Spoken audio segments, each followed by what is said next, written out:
नमस्कार प्यारे साथियों, आप सभी का स्वागत है आपके YouTube चैनल आपनो सिलेक्शन पॉइंट पर। साथियों, आज की हमारी इस क्लास का जो टॉपिक है वो है राजस्थान की लोक देवियाँ। और ये जो पार्ट है राजस्थान की लोक देवियों का, ये द्वितीय पार्ट है। और इससे पहले हमने पहले पार्ट को अपलोड कर दिया है। अगर आपने अभी तक हमारे उस पहले पार्ट को नहीं देखा है तो एक बार अवश्य देखिए। ये आप सभी के लिए परीक्षा की दृष्टि से बेहद उपयोगी है। ठीक है।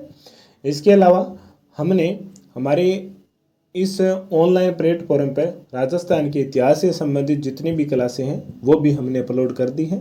अब बारी कला एवं संस्कृति की, जिसकी क्लासें लगातार जारी हैं। लोक देवताओं की क्लासें हमने कंप्लीट कर ली है, अब बारी लोक देवियों की है। ठीक है।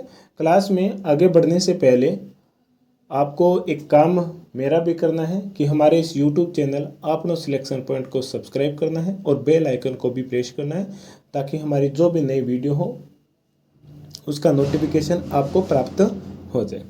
ठीक है। इसके अलावा हमारा टेलीग्राम चैनल है जिसका नाम है RBSC NCERT नोट्स के नाम से। ये जो आपके सामने स्क्रीन पर दिखाई दे रहा है RBSC NCERT नोट्स के नाम से हमारा टेलीग्राम चैनल है। इस नाम से भी आप सर्च कर सकते हो, जहाँ पर आपको यही लोगो मिलेगा जो YouTube चैनल आपनो सिलेक्शन पॉइंट का लोगो है। ये सेम ही लोगो है यहाँ पर। इसके अलावा आपको क्या करना है कि इस टेलीग्राम चैनल का जो लिंक है वो वीडियो के डिस्क्रिप्शन में भी हम ऐड कर देंगे, और वहाँ से भी उसे ज्वाइन कर सकते हैं। ओके साथियों, तो चलिए हम शुरू करते हैं आज की इस क्लास में और देखते हैं जो राजस्थान की अन्य प्रमुख लोक देवियाँ हुई है उनके बारे में बड़े ही विस्तार, तथ्य और समझ के साथ अध्ययन करेंगे। सबसे पहले हम देखते हैं सकराय माता, जिनके लिए एक नाम और भी है शंकरा माता। सकराय माता गौरी शंकर हीराचंद ओझा जी कहते हैं कि इनका मूल नाम शंकर देवी था, परंतु बाद में कालांतर में क्या होता कि अपभ्रंश होते होते वो सकराय माता बन गए। ऐसा माना जाता है कि ये मंदिर है वो मलय केतु या माल केतु नामक पर्वत पर स्थित है, और इस पर्वत पर इंद्र ने देवी की आराधना की थी और प्रतिष्ठा भी स्थापित की थी। उसके बाद में ये जो तीर्थ है वो शक्र तीर्थ के नाम से जाना जाने लगा। और इसके अलावा सकराय माता को दयालु और कृपालु की देवी के रूप में भी पूजा जाता है, जो अपने भक्तों के सभी प्रकार के कष्टों को हरती है और उनके द्वारा जो भी अपराध किए जाते हैं वो देवी के मंदिर में जाने पर क्षमा भी कर दिए जाते हैं। चलिए देखते हैं लाइन टू लाइन के बारे में। सीकर जिले के लोहागड़ेल से कुछ दूरी पर मलय केतु या माल केतु पहाड़ी है, वहां पर सकराय माता का मंदिर स्थित है। ठीक है, याद रखना। सबसे पहले कौन से जिले में? सीकर जिले में। किस पहाड़ी पर? मलय केतु पर। जिस प्रकार केला देवी का मंदिर करौली में काली सी नदी के किनारे त्रिकुट पहाड़ी पर है, तो पहाड़ियों का नाम भी आपको याद रखना है। इसके अलावा डॉक्टर गौरी शंकर हीराचंद ओझा के अनुसार इस मंदिर का जो प्रारंभ का नाम था वो शंकर देवी था, और बाद में इसका कालांतर में अपभ्रंश होते हुए सकराय माता कहने लगे थे लोग। इसके अलावा अगला क्या पॉइंट है कि यहाँ पर इंद्र एवं जिसका एक अन्य नाम है शक है के द्वारा भी तपस्या करने एवं माता की प्रतिष्ठा करने की जानकारी मिलती है, जिसके कारण यह स्थान शक्र तीर्थ कहलाया था। ठीक है। सकराय माता के मंदिर में दो देवियों शाकंभरी और काली माता की मूर्तियां प्रतिष्ठापित हैं। जिस प्रकार केला देवी के मंदिर में है ना, एक केला देवी की, दूसरी चामुंडा माता की, उसी प्रकार सकराय माता के मंदिर में भी दो देवियों की प्रतिमा प्रतिष्ठापित है, एक शाकंभरी माता की और दूसरी काली माता की। इसके अलावा सकराय माता को दयालु और कृपालु भी माना जाता है, जो अपने भक्तों की गलतियों को क्षमा करके उनके कष्टों को दूर भी करती है। ठीक है। तो सकराय माता के बारे में जो भी महत्वपूर्ण बातें हैं वो मैं एक बार पुनः बता देता हूं आपको कि सबसे पहले सकराय माता का मंदिर कहाँ पर स्थित है, तो सीकर जिले में मलय केतु या माल केतु की पहाड़ी पर स्थित है। पहला पॉइंट यही है। ठीक है। उसके बाद में ये पॉइंट कोई ज्यादा महत्वपूर्ण नहीं है कि गौरी शंकर हीराचंद ने इस मंदिर का और इस देवी का मूल नाम शंकर देवी बताया था। और अगला जो पॉइंट है कि यहाँ पर इंद्र ने तपस्या की थी और उसके बाद में यह तीर्थ शक्र तीर्थ के नाम से जाने लगा, ये भी कोई ज़्यादा महत्वपूर्ण नहीं है। इसके अलावा जो अन्य पॉइंट बनता है महत्वपूर्ण ये है कि सकराय माता के मंदिर में 2 प्रतिमाएं, एक शाकंभरी माता की और दूसरी काली माता की। तीसरा यह भी पॉइंट महत्वपूर्ण है कि सकराय माता को दयालु और कृपालु भी माना जाता है, जो अपने भक्तों की गलतियों को क्षमा करके उनके कष्टों को दूर करती है। क्योंकि ये जो 3 पॉइंट बताए हैं, इन तीनों पॉइंटों को भी किस प्रकार प्रश्न में पूछा जा सकता है कि निम्नलिखित में से कौन सा कथन सही है और कौन सा गलत है। इस प्रकार के प्रश्न पूछे जा रहे हैं परीक्षाओं में। तो आपको जो भी लोक देवियों के बारे में पढ़ना है, जो भी लोक देवताओं के बारे में पढ़ना है, या जो भी टॉपिक पढ़ना है, वो आपको जितना भी पढ़ो उसे पूरा पढ़ना है। कि ये चीज़ें आपको छोड़नी नहीं है कि ये चीज़ें ना पढ़ें, ये परीक्षा में नहीं आएगी। ठीक है, क्योंकि आप देख रहे हो कि पेपर में किस प्रकार एग्जामिनर पेपर बना रहा है। तो हमें हर तरह से अपनी पूर्ण तैयारी होनी चाहिए, आसान से आसान और कठिन से कठिन। इसके लिए आपको क्या करना है कि आरबीएससी और एनसीईआरटी की किताबें पर ही ज़्यादा फोकस रखना है। और अभी पेपरों का टाइम नज़दीक है, तो इतना आपके पास टाइम नहीं है। तो इसलिए हमने और हमारी पूरी टीम ने मिलकर के आपके लिए ये पहल और एक मुहिम शुरू की है कि छठी से लेकर के 12वीं तक की आरबीएससी और एनसीईआरटी किताबों में राजस्थान के कला, संस्कृति, इतिहास और भूगोल से संबंधित जितने भी टॉपिकों के बारे में विवरण दिया हुआ है वो आपके सामने पेश किया जाए। और इसके अलावा हिंदी ग्रंथ अकादमी की बुकों से भी जो भी महत्वपूर्ण प्रश्न हैं, जो कि आने वाली परीक्षाओं में हो सकता है जिनके बारे में पूछा जाए, तो वो भी बातें हमने ऐड की हैं। तो ये क्लासें आपके लिए बेहद ही कामगार रहेगी।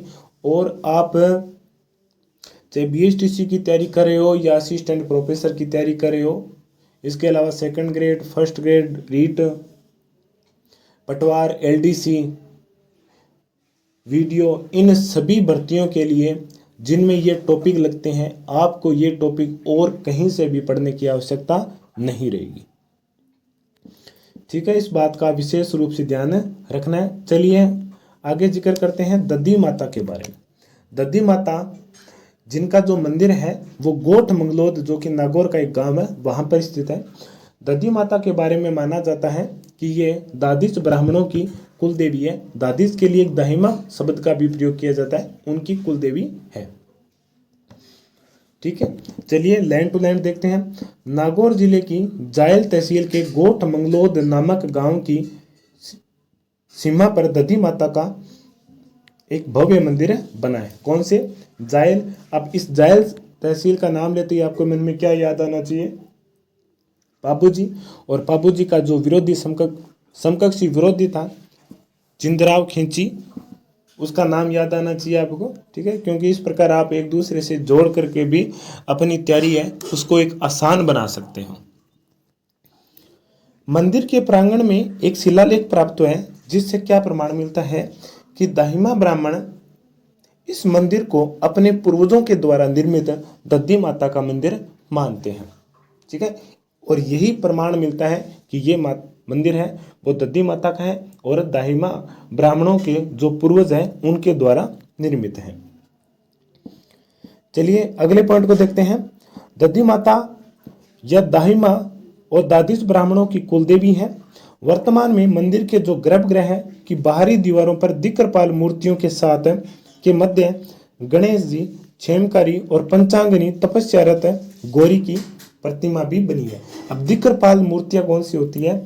दिक्करपाल का अर्थ होता है, दिक्कर का अर्थ होता है दिशा, पाल का अर्थ होता है रक्षक, यानी कि दिशाओं की रक्षा करने वाले विभिन्न लोक देवी और लोक देवता। उनके मूर्तियों के मध्य गणेश जी का भी मूर्ति है, क्षेमकारी माता की मूर्ति है और पंचांगनी तपस्यारत माँ गौरी की भी प्रतिमा बनी हुई है। इसके अलावा मंदिर के चारों ओर रामायण के दृश्य भी अंकित हैं और गर्भगृह में देवी के महिषासुर मर्दिनी के रूप में प्रतिमा भी स्थित है। इस पॉइंट को भी आप विशेष रूप से ध्यान रखना। महिषासुर मर्दिनी का स्वरूप कैसे होता है कि आपने जो दुर्गा माता का रूप देखा है जिसमें 18 भुजाओं वाली प्रतिमा होती है, हाथ में विभिन्न प्रकार के अस्त्र शस्त्र होते हैं, तो उसे महिषासुर मर्दिनी का रूप माना जाता है। ठीक है, जो आपने कई बार देखा होगा।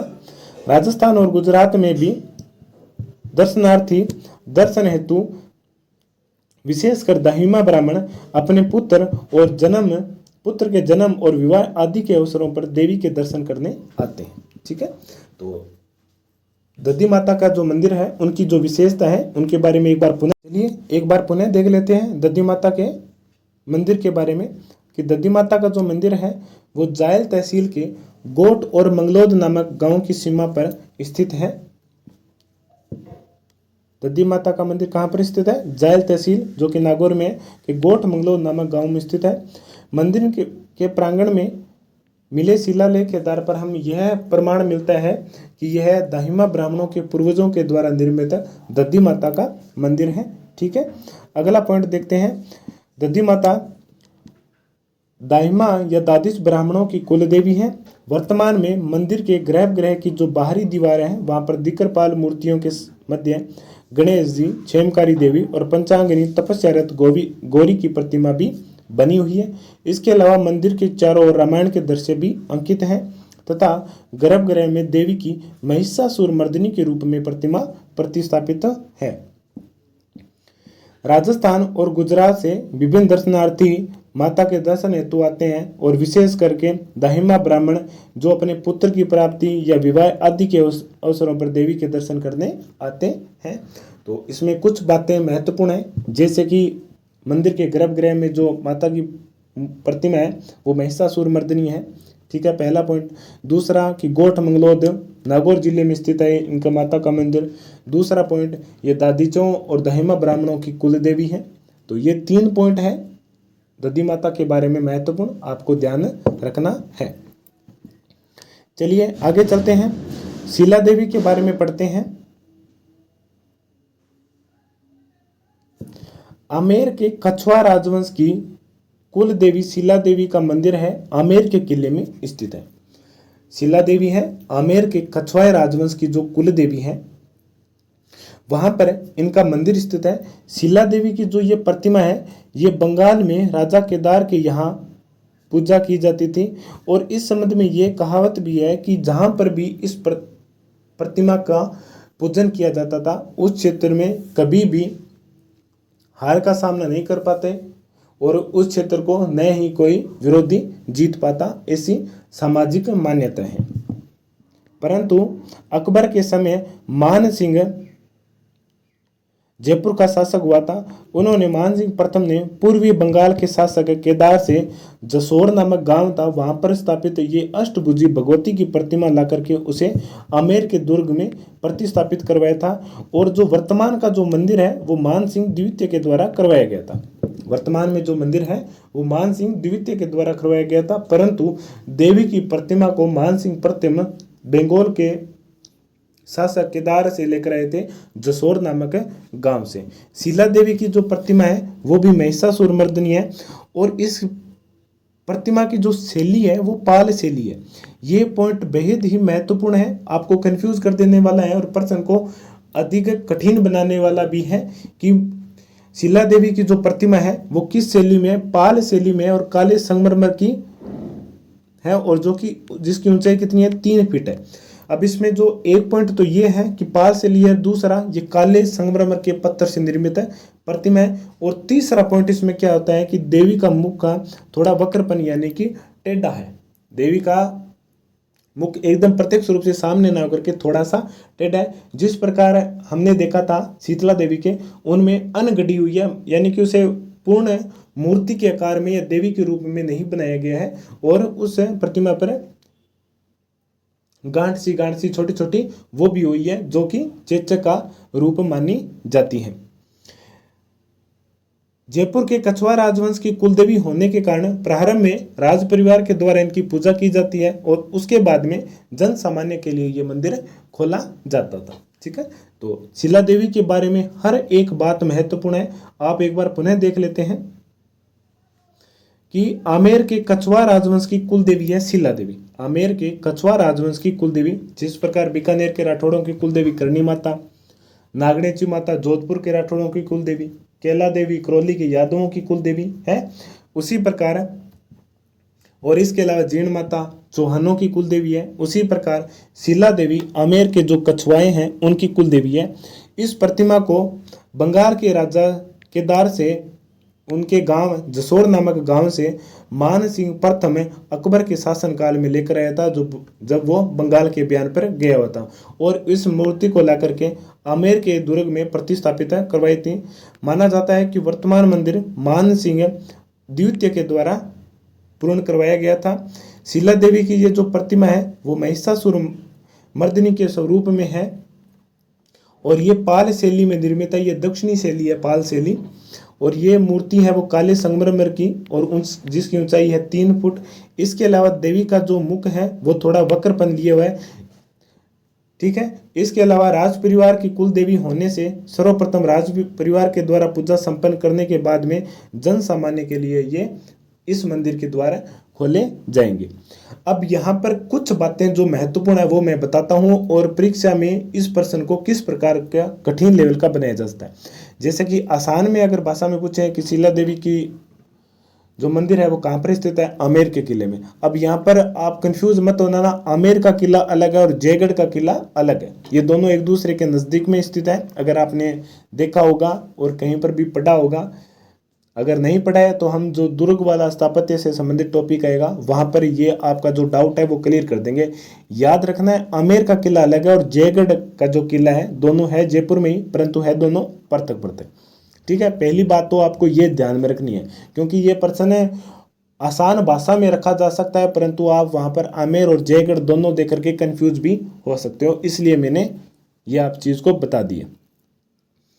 अगला जो हमारा पॉइंट है कि जो आसान भाषा में कि शीला देवी की प्रतिमा को कौन शासक, किस शासक ने आमेर के दुर्ग में प्रतिस्थापित करवाया था, तो मान सिंह प्रथम है, द्वितीय नहीं है, मान सिंह प्रथम है।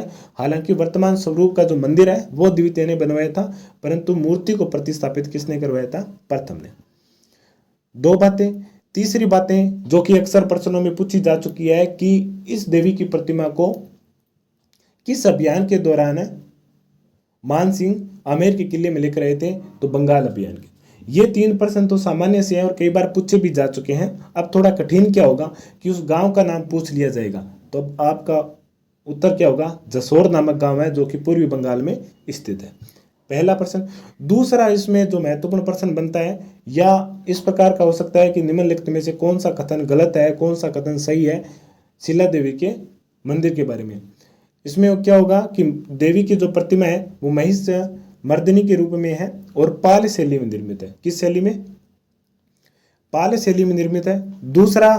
तीसरा पॉइंट क्या होगा कि मूर्ति है वो संगमरमर के काले संगमरमर से निर्मित है। और चौथा पॉइंट क्या होगा जो कि और ही ज्यादा कठिन है कि देवी का जो मुखड़ा है वो वक्रपने लिए हुआ है,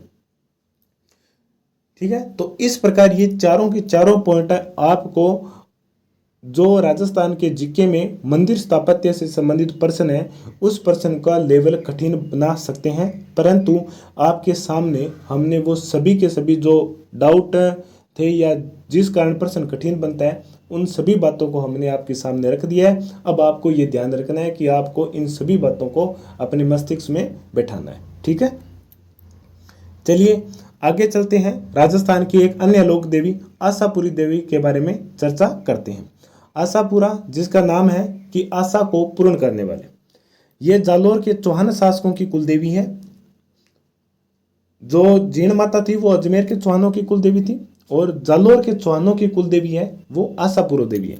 आशापुरा देवी को आशा पूर्ण करने वाली देवी माना जाता है।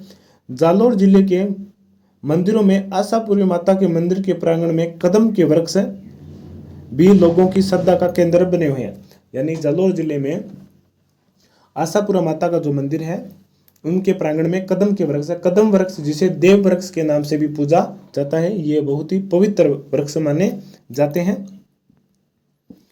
अगला पॉइंट देखते हैं कि होली के तीसरे दिन आयोजित होने वाले मेले में भाग लेने हजारों श्रद्धालु आते हैं। और आशापुरा माता का एक अन्य मंदिर पाली के नाडोल में भी है। अब नाडोल शब्द से याद आया कि नाडोल में भी चौहान वंश की एक शाखा थी जिसके संस्थापक थे। अगर आपको याद होगा तो हमने ये जो क्लास थी चौहान वंश से संबंधित उसमें हमने कराया था। नाडोल के चौहान वंश के संस्थापक है लक्ष्मण सिंह, राजा लक्ष्मण सिंह। याद रखना, लक्ष्मण सिंह नाडोल के चौहान वंश के संस्थापक हैं। जैसे ही आपको कहीं पर भी कोई टॉपिक इस प्रकार का आ जाए, कोई पॉइंट इस प्रकार का आ जाए जिसके बारे में आपने पहले भी कुछ पढ़ा है जिससे संबंधित, तब आप एक बार आराम से सोच लेना और उससे जो जुड़ी हुई चीज़ है वो भी यहाँ पर आप एक बार पुनः पढ़ लेना, जिससे क्या होगा कि आपको याद करने में भी आसानी होगी और ये दोनों चीज़ें आपको एक साथ भी याद रह जाएगी। ठीक है, आशापुरा देवी के बारे में जो महत्वपूर्ण बातें हैं वो मैं बता देता हूँ। आशापुरा माता जालोर के चौहानों वंश की कुल देवी है, पहली बात यही महत्वपूर्ण है। ठीक है, इसके अलावा आशापुरा माता का मंदिर एक जालोर में है, दूसरा पाली के नाडोल जिले में स्थित है। तो यही दो बातें हैं आशापुरा देवी के बारे में महत्वपूर्ण, और अन्यथा कोई महत्वपूर्ण बात है नहीं। चलिए अब बात करते हैं सचिया माता के बारे में। इनका मंदिर ओसिया कस्बे में स्थित है, ओसिया जोधपुर में। सचिया माता को ओस वालों की कुल देवी माना जाता है। किनकी? ओस वालों की कुल देवी के रूप में किस देवी को देते हैं, किस देवी को पूजा की जाती है? तो वो है सचिया माता। जोधपुर जिले के ओसिया कस्बे में सचिया माता का प्रसिद्ध मंदिर स्थित है। इसके अलावा ओसिया में अनेक भी है, विष्णु और शिव जी का और हरिहर का मंदिर भी स्थित है। इनके बारे में हम मंदिर स्थापत्य वाला जो टॉपिक आएगा वहाँ पर जिक्र करेंगे। ये जो सचिया माता का मंदिर है वो 8वीं 9वीं शताब्दी में प्रतिहार कालीन है। ये बात महत्वपूर्ण है, आप यहाँ पर भी ध्यान रखना। और मंदिर स्थापत्य वाला होगा वहाँ पर भी मैं आपको बता दूंगा कि ये जो मंदिर है वो प्रतिहार कालीन है और इसे 12वीं सदी में पुनः बनाया गया था। ठीक है, परंतु जो सचिया माता का मूल मंदिर है वो किसके समकालीन है? तो प्रतिहार कालीन शैली से निर्मित है। मंदिर में देवी की काले पत्थर की महिषासुर मर्दिनी की प्रतिमा प्रतिष्ठापित है और इसके अलावा ओसिया में पीपला माता का मंदिर भी बना हुआ है। जो सचिया माता का मंदिर है उसके पास में ही ओसिया में पीपला माता का मंदिर भी बना हुआ है। याद रखने वाले पॉइंट बता देता हूँ कि ओसिया में सचिया माता का प्रसिद्ध मंदिर है और ओसिया में ही सचिया माता के मंदिर के पास ही में ही पीपला माता का मंदिर भी स्थित है। 2 पॉइंट। तीसरा पॉइंट है कि सचिया माता ओस वालों की कुल देवी है और ये जो सचिया माता का मंदिर है वो प्रतिहार कालीन है, 8वीं 9वीं शताब्दी का प्रतिहार कालीन निर्मित मंदिर है। ये 4 पॉइंट है ओसिया कस्बे में जो सचिया माता का मंदिर स्थित है उनके बारे में। ये ओस वालों की कुल देवी है। चलिए आगे चलते हैं, आगे देखते हैं रानी सती के बारे में।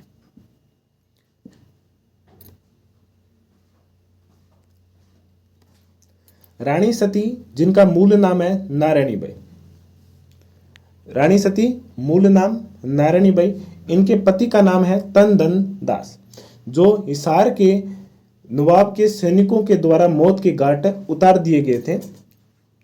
रानी सती जिनका मूल नाम था नारायणी बाई और इनके पति का नाम था तंदन दास, जो हिसार के जो नवाब थे उनके सैनिकों के साथ युद्ध करते हुए वीरगति को प्राप्त हुए थे। इसके बाद में रानी सती ने या नारायणी बाई था प्रारंभ में इनका नाम है, इन्होंने उन सैनिकों को मौत के घाट उतारने के बाद में अपने पति के साथ ही सती हो गई थी। ठीक है, और इनका जो मेला है वो भाद्रपद की अमावस्या को लगता है। परंतु वर्तमान में मैंने बताया था कि सती प्रथा को पूर्ण रूप से रोक लगा दी है, तो राजस्थान में कहीं पर भी सती से संबंधित जो पूजा आराधना होती है वो सरकार के द्वारा गैर कानूनी घोषित कर दी गई है। दिवराला गांव 1987 में अंतिम घटना हुई थी राजस्थान में, जिसके कारण राजस्थान पूरे विश्व भर में चर्चा में रहा था और उसके बाद में भारत सरकार ने कड़े कानून भी बना दिए थे सती प्रथा को लेकर के। नारायणी बाई के पति की हत्या हिसार के नवाब के द्वारा किए जाने के बाद में रानी सती ने उन सैनिकों को मौत के घाट उतारने के बाद में अपने पति के देह के साथ भी सती हो गई थी। ठीक है, अगला पॉइंट देखते हैं। झुंझुनू नगर में रानी सती का मंदिर बना हुआ है, जिसे रानी सती या दादी जी के नाम से भी जाना जाता है और भाद्रपद कृष्ण अमावस्या को यहाँ पर मिसाल मेले का भी आयोजन किया जाता है। वर्तमान में राजस्थान में सती प्रथा को और सती प्रथा से संबंधित पूजन एवं महिमा मंडन पर भारत सरकार के द्वारा पूर्ण रोक लगा दी है। दिवराला गांव की घटना के बाद में, दिवराला गांव की जो घटना हुई थी उसके बाद में जो सती प्रथा है उनसे संबंधित जो पूजन है और उनके जो महिमा मंडन है उस पर भारत सरकार के द्वारा पूर्ण रूप से रोक लगा दी गई है। तो रानी सती के बारे में जो महत्वपूर्ण बातें हैं वो मैं बता देता हूं एक बार पुनः। रानी सती मूल नाम है नारायणी बाई और इनके पति का नाम था तनधन दास, जो हिसार के नवाबों के सैनिकों के साथ युद्ध करते हुए वीरगति को प्राप्त हुए। उसके बाद में रानी सती ने उन सैनिकों को मौत के घाट उतार दिया था और स्वयं अपने पति के साथ सती हो गई थी। और इनका जो प्रसिद्ध मंदिर है वो झुंझुनू में स्थित है। नारायणी देव बाई को रानी सती या दादी जी के नाम से लोग पूजा करते हैं, ध्याते हैं, परंतु वर्तमान में इनके जो सती से संबंधित जो पूजन और महिमा मंडन है उस पर सरकार के द्वारा रोक लगा दी गई है। और इनका रानी सती का जो मेला था वो भाद्रपद कृष्ण अमावस्या को भरता था। ठीक है, वर्तमान में इस पर रोक लगा दी गई है। चलिए आगे चलते हैं। आगे हम देखते हैं आई माता के बारे में, जो कि सीरवी जाति के जो क्षत्रिय है उनकी कुल देवी है। आई माता सीरवी जाति के क्षत्रियों की कुल देवी है, जिनका समाधि स्थल बिलाड़ा जोधपुर में है, जिसे बडेर कहा जाता है। बिलाड़ा जोधपुर में आई माता का प्रसिद्ध मंदिर है, वहां पर उनकी समाधि है। आई माता ने समाधि क्यों ली थी? क्योंकि ये रामदेव जी की जो परंपरा थी उनकी स्वयं को उनकी शिष्या मानती थी, इसीलिए उन्होंने समाधि ली थी। और इनके जो समाधि स्थल है वो बडेर कहलाता है। क्या कहलाता है? बडेर। आई माता का मूल नाम जीजीबाई था। आई माता का मूल नाम क्या था? जीजीबाई था। इनके पिता बिक्का डाबी मालवा के सुल्तान के द्वारा उन पर बुरी दृष्टि रखने के कारण मालवा छोड़ करके मालवा गए। यहां पर मालवा नहीं है, नहीं।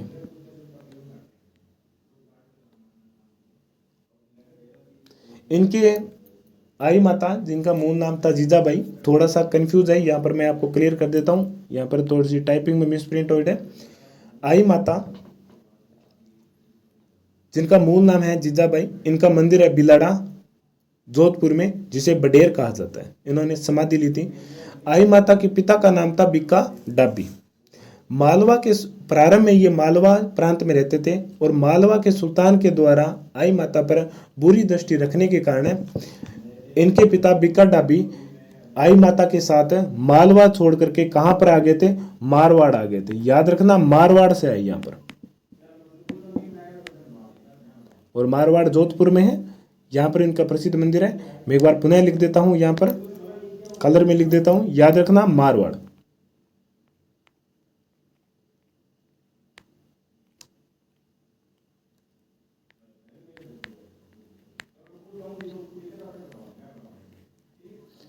मालवा छोड़कर के कहाँ गए थे? मारवाड़ आ गए थे। ठीक है, इस पॉइंट को आप विशेष रूप से थोड़ा ध्यान रखना, कंफ्यूज वाला था और थोड़े मिस प्रिंटिंग है। आई माता रामदेव जी की अन्वय थी तथा 11 नियमों का इन्होंने डोरापथ भी चलाया था। जिस प्रकार मल्लीनाथ जी ने कुंडापथ, रामदेव जी ने कामड़िया पंथ चलाया था, उसी प्रकार आई माता ने 11 नियमों का एक डोरापंथ भी चलाया था। और ये कहाँ पर थी? मारवाड़ में इनका प्रसिद्ध मंदिर है और मारवाड़ क्षेत्र में इनकी पूजा की जाती है। चलिए आगे चलते हैं। बाद में आई माता रैदास की शिष्या भी बन गई थी और अपनी तपस्या कर लेना, यहाँ पर अपनी तपस्या के बल पर,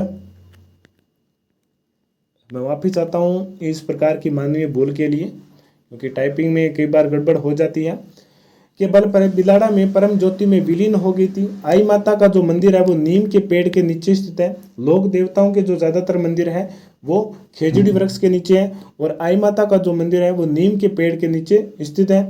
इनके मंदिर में मूर्ति नहीं होती तथा जहाँ जलने वाले दीपक की ज्योति से ही केसर टपकती रहती है। एक दीपक होता है जिससे केसर लगातार टपकती रहती है और प्रत्येक महीने की शुक्ल द्वितीया को इनकी विशेष पूजा की जाती है। प्रत्येक महीने की जो शुक्ला द्वितीया होती है उस दिन आई माता की विशेष पूजा की जाती है। किस जाति के द्वारा? सीरवी जाति के जो क्षत्रिय है उनके द्वारा। ठीक है, एक बार पुनः देख लेते हैं आई माता के बारे में। आई माता जो कि सीरवी जाति के क्षत्रियों की कुलदेवी है, इनका मूल नाम जीजाबाई था और इनका जो समाधि स्थल है वो कि बिलाड़ा में है और जिसके लिए बडेर शब्द का प्रयोग किया गया है। इनका मूल नाम जीजीबाई।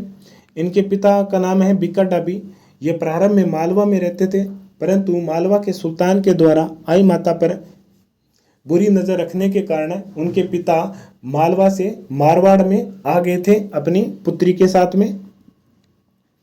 आई माता रामदेव जी की अनुयायी थी और उन्होंने रामदेव जी की प्रेरणा से ही 11 नियमों का एक डोरा पंथ भी चलाया था। 11 नियमों का एक डोरा पंथ भी चलाया था। बाद में आई माता गुरु रैदास जी की शिष्य बन गई थी और अपनी तपस्याओं के बल पर वह तपस्या कर लेना, ठीक है, तपस्या के बल पर बिलाड़ा में परम ज्योति में विलीन हो गई थी। आई माता का जो थान है, मंदिर है, वो नीम के पेड़ के नीचे होता है।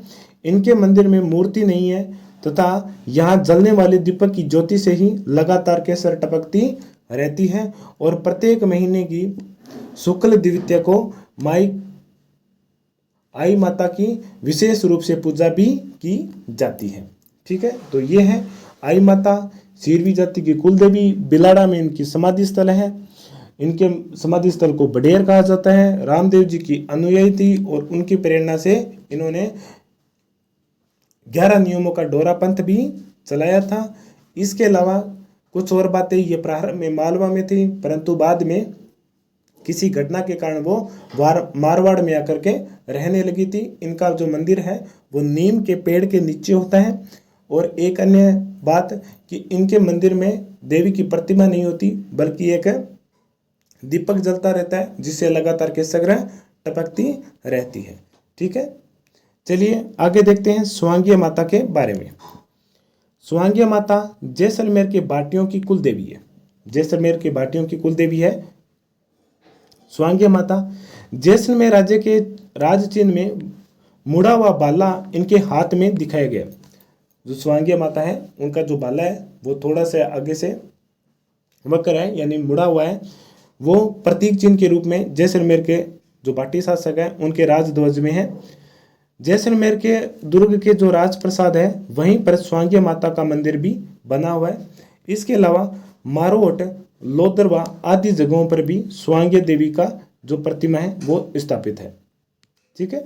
तो स्वांगिया देवी के बारे में जो महत्वपूर्ण बातें हैं वो देख लें एक बार। स्वांगिया माता जैसलमेर के भाटियों की कुल देवी है। जैसलमेर राज्य के राज चिन्ह में मुड़ा हुआ बाला इनके हाथ में दिखाया गया है। जैसलमेर दुर्ग के राजप्रासाद में स्वांगिया माता का प्रसिद्ध मंदिर भी बना हुआ है। इसके अलावा मारोट और लोदरवा आदि सभी जगहों पर स्वांगिया देवी का प्रतिमा प्रतिष्ठापित है और मंदिर भी बना हुआ है। चलिए आगे बात करते हैं आवड़ माता के बारे में। करणी माता की तरह ये भी जाति से चारण थी। जैसलमेर जिले में एक पहाड़ी पर आवड़ माता का मंदिर स्थित है। ये 7 देवियों का मंदिर है जिन्हें चारण देवियां कहा जाता है। आवड़ माता को तेमड़ ताई भी कहा जाता है। आवड़ माता के लिए एक अन्य शब्द है तेमड़ ताई भी कहा जाता है। ये 7 चारणी देवियां थी। आगे देखते हैं मामड़िया चारण था जिसके घर में कोई भी संतान नहीं थी। उसके बाद में माँ हिंगलाज के आशीर्वाद से उसके घर में 7 कन्याओं का जन्म होती है जिन्हें हम चारणी देवियों के रूप में वर्तमान में भी पूजते हैं। और इन 7 देवियों में जो सबसे बड़ी है वो आवड़ माता है और आवड़ माता को हिंगलाज माता का ही रूप माना जाता है। ये 7 कन्या कौन कौन सी थी? आवड़, आसी, शेषी, गेहली, हुल्ली, रूपा और लांगदे। ये 7 देवियां हैं और इनमें जो सबसे बड़ी थी वो आवड़ थी और ये मामड़िया चारण के पुत्री थी। और इनकी जो उत्पत्ति हुई है वो माँ हिंगलाज के आशीर्वाद से हुई है, इसलिए इन 7 देवियों को हिंगलाज माता का ही स्वरूप माना जाता है, ठीक है। चलिए अगली लोक देवी के बारे में पढ़ते हैं। तनोट माता। जैसलमेर के तनोट में तनोटिया माता का मंदिर स्थित है। इन तनोट माता को युद्ध देवी के मंदिर के रूप में भी विख्यात है, यानी कि जैसलमेर के तनोट जिले में जो तनोटिया माता का मंदिर है उसे युद्ध मंदिर के नाम से भी पूजा जाता है, ध्याया जाता है। क्यों? क्योंकि 1965 के भारत पाक के युद्ध के दौरान इस माता के मंदिर में पाकिस्तान की तरफ से जो छोड़े गए बम थे वो आकर गिरे थे, परंतु मंदिर में आने के बाद में उनमें किसी प्रकार का विस्फोट भी नहीं हुआ था और मंदिर भी सुरक्षित रहा था और वो बम भी सुरक्षित है। ऐसा माना जाता है कि उस मंदिर में आज भी वो बम सुरक्षित रखे हुए हैं। तनोट माता का जो मंदिर है वो भाटी राजपूत नरेश तनुराय ने विक्रम संवत 828 में तनोट माता का मंदिर बनाकर यहाँ पर मूर्ति की स्थापना की थी। और ये जो तनोट माता है वो भी हिंगलाज माता का अवतार मानी जाती है, जिस प्रकार आवड़ माता भी मानी जाती है। हिंगलाज माता का एक शक्तिपीठ है, पाकिस्तान के बलूचिस्तान प्रांत में भी स्थित है। याद रखना, हिंगलाज माता का जो एक शक्तिपीठ है वो पाकिस्तान के बलूचिस्तान प्रांत में भी स्थित है।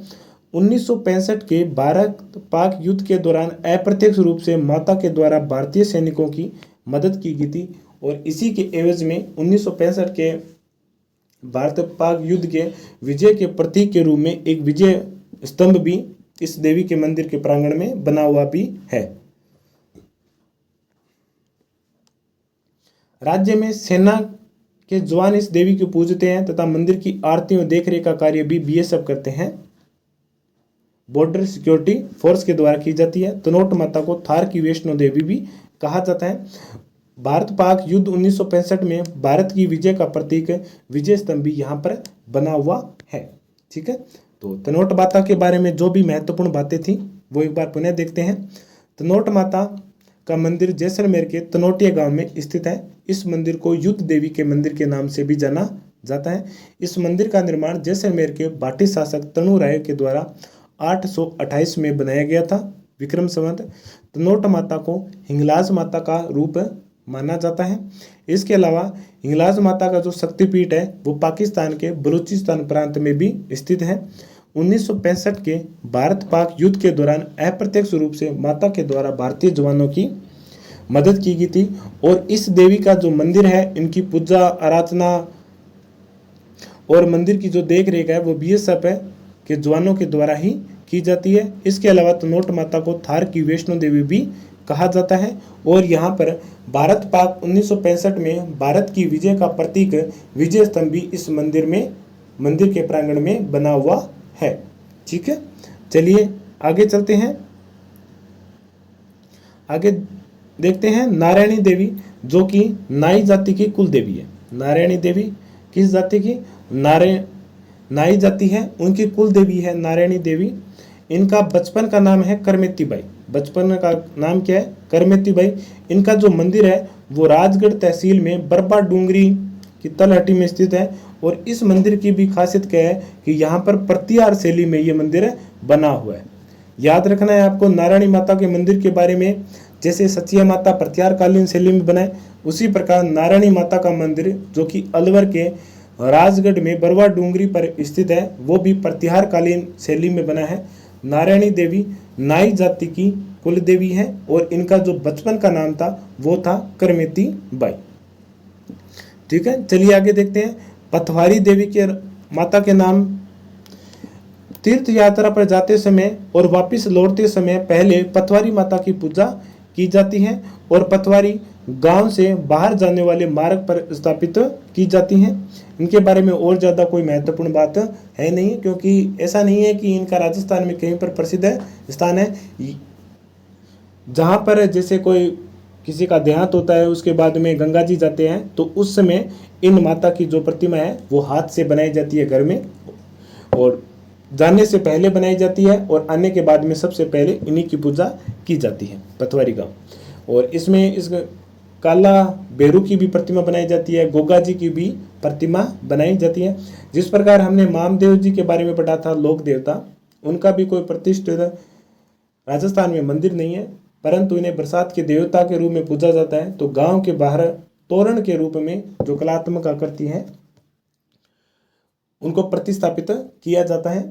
तो लोक देवता में पूछा जाता है तो मामदेव, और लोक देवियों में अगर पूछा जाता है तो पथवारी माता। इनका राजस्थान में कहीं पर भी कोई प्रतिष्ठापित जो विशेष प्रचलन में ऐसा कोई भी मंदिर नहीं है और इनकी पूजा राजस्थान के हर एक व्यक्ति के द्वारा की जाती है।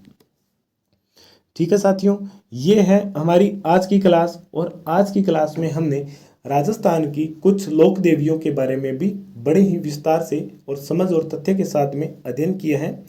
हाँ, हालांकि ये मानता हूँ कि आज की क्लास में कुछ शब्द मिसप्रिंट थे, उसके लिए मैं आपसे माफ़ी चाहता हूँ, परंतु आगे से प्रयास करेंगे कि इस प्रकार की गलती न हो, क्योंकि मानवीय भूल है, कई बार हो जाता है। और आपको इन क्लासों में बता भी देता हूँ कि कहाँ पर मिसप्रिंट है। मैं ऐसा भी नहीं है कि सीधे आगे बढ़ रहा हूँ, आपको वो भी बता रहा हूँ कि कहाँ पर मैंने गलती की है और उस गलतियों में सुधार भी आपको लाइव करवा रहा हूँ। ठीक है, आगे राजस्थान की लोक देवियों से संबंधित एक पार्ट और आएगा, जिसमें जो राजस्थान की अन्य मुख्य लोक देवियाँ हैं उनके बारे में चर्चा करेंगे। और उससे अगले पार्ट में राजस्थान के लोक देवियों से संबंधित एक प्रश्नोत्तरों की क्लास लेकर के आएंगे। ठीक है, तो आज की क्लास कैसी लगी कमेंट करके ज़रूर बताना। और चैनल को अगर आपने अभी तक सब्सक्राइब नहीं किया है तो सब्सक्राइब कीजिए, ये क्लास आपके लिए बेहद ही महत्वपूर्ण रहेगी हर परीक्षा एग्जाम में जहाँ पर ये टॉपिक आपको लगते हैं। और आरपीएससी की बात हो या कर्मचारी चयन बोर्ड, उनके हर भर्तियों में ये टॉपिक तो सर्व सामान्य से हैं और इनसे संबंधित 1 या 2 प्रश्न अवश्य पूछे जाते हैं। ठीक है, ओके साथियों, मिलते हैं अगली क्लास में। जय हिंद, जय भारत।